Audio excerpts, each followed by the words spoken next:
तुम्ही भावनिक होऊन या निवडणुकीकडे बघू नका. तुम्ही भावनिक होऊन या निवडणुकीकडे बघू नका. आपल्याला आपल्या मुलांचं, नातवंडांचं, पतवंडांचं भवितव्य आज कोण चांगल्या पद्धतीने करू शकेल ह्याचा विचार करा.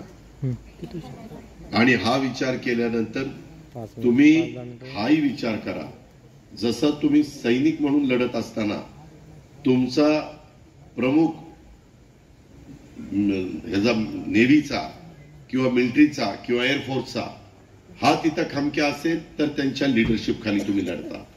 त्याच पद्धतीनं आपल्या देशामध्ये 140 कोटी जनतेचा पण नेता मजबूत असला पाहिजे. आज आम्ही ज्यांचं समर्थन करतोय, आम्ही ज्यांच्या पाठीशी उभं राहतोय ते आहेत नरेंद्र मोदी. ते तुम्ही पहा, जागतिक पातळीवर आज सर्वात लोकप्रिय नेता म्हणून त्यांच्याकडे बघितलं जातं. आज परदेशामध्ये देखील त्यांनी भारताचा नावलौकिक वाढवण्याचं काम केलंय. देशाची अर्थव्यवस्था 3ऱ्या क्रमांकावर नेण्याचा त्यांचा प्रयत्न आहे, आता 5व्या क्रमांकावर आहे.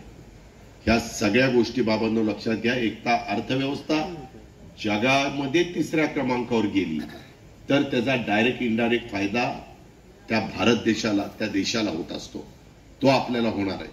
आणि म्हणून आज आम्ही काय म्हणतो की नरेंद्र मोदी साहेबांना पंतप्रधान 3ऱ्यांदा करायचं.